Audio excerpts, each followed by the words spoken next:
दक्ष police news, पहिले खाकी मग बाकी। कुंभमेळ्याच्या पार्श्वभूमीवर नाशिक शहराच्या सर्वांगीण आणि शाश्वत विकासासाठी महापौर हेमगौरी आडके यांच्या दालनात विविध सामाजिक संस्था, औद्योगिक व शैक्षणिक क्षेत्रातील प्रतिनिधींची महत्त्वपूर्ण बैठक पार पडली।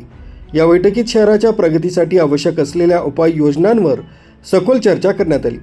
सदर बैठकीस प्रसंगी उपमहापौर विलास शिंदे, स्थायी समिती सभापती मच्छिंद्र सानप आदींसह क्रेडाई, नीमा, आयमा, विविध शैक्षणिक संस्था, महिला संघटना, वैद्यकीय तसंच औद्योगिक क्षेत्रातील मान्यवर मोठ्या संख्येने उपस्थित होते।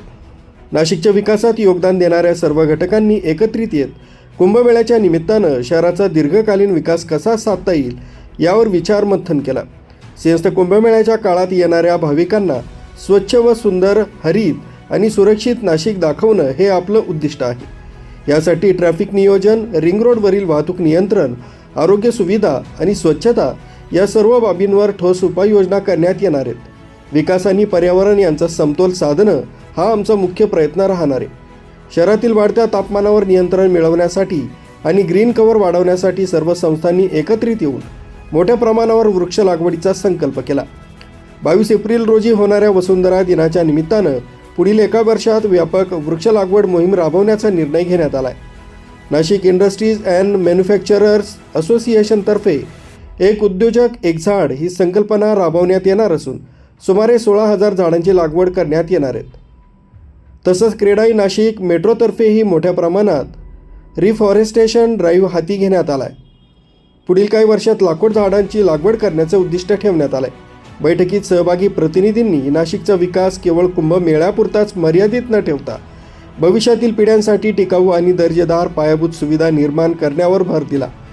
शहराच्या प्रगतीत अडथळे निर्माण करणाऱ्या कोणत्याही गोष्टींना थारा न देता सर्वांनी एकत्रितपणे नाशिकला आदर्श शहर बनवण्याचा निर्धार करावा, असं महापौर हेमगौरी आडके आहेर यांनी यावेळी सांगितलंय। नमस्कार।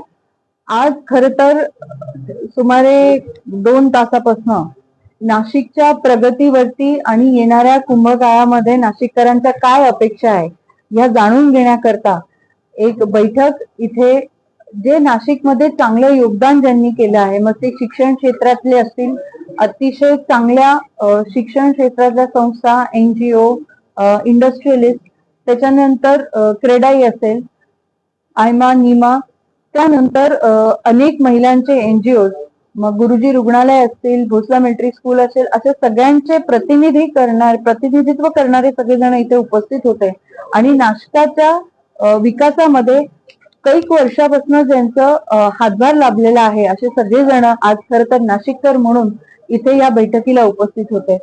आम्ही सगळेजण इथे एकाच गोष्टीवर बोलत होतो की आपल्याला नाशिकची ही जी कुंभमेळ्यातली जी प्रगती आहे ती शाश्वत करण्यासाठी आपल्याला काय काय उपाययोजना करायच्या आहेत।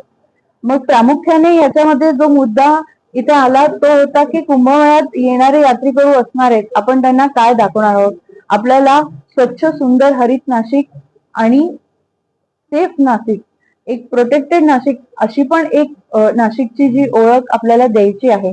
मग हे करत असताना जे काही ट्रॅफिकचं नियोजन आहे ते कशा पद्धतीने करावं लागेल, रिंग रोड होणार आहे, येणारे जे ट्रॅफिक आहे ती आत्ताची लोकसंख्या आणि येणारी अजून जे बाहेर न येणारे आहेत लोक त्यांना कसं सामावून घेता येईल, रिंग रोडवरनं बाहेरची ट्रॅफिक कशी करायची आहे पार, आणि अशा अनेक मुद्द्यांना खरं तर हात घातलं।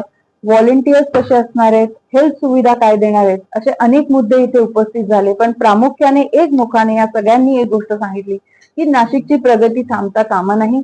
कुठल्याही पद्धतीचा उहापोह करून, स्वतःकडे ओरड करून हे जे काही लोक नाशिकच्या प्रगतीला एक थांबवण्याचं काम करत आहेत, आता आपण म्हणतोय की कुठल्याही प्रकारचं अतिक्रमण हे खरं तर नाशिककरांना नको आहे।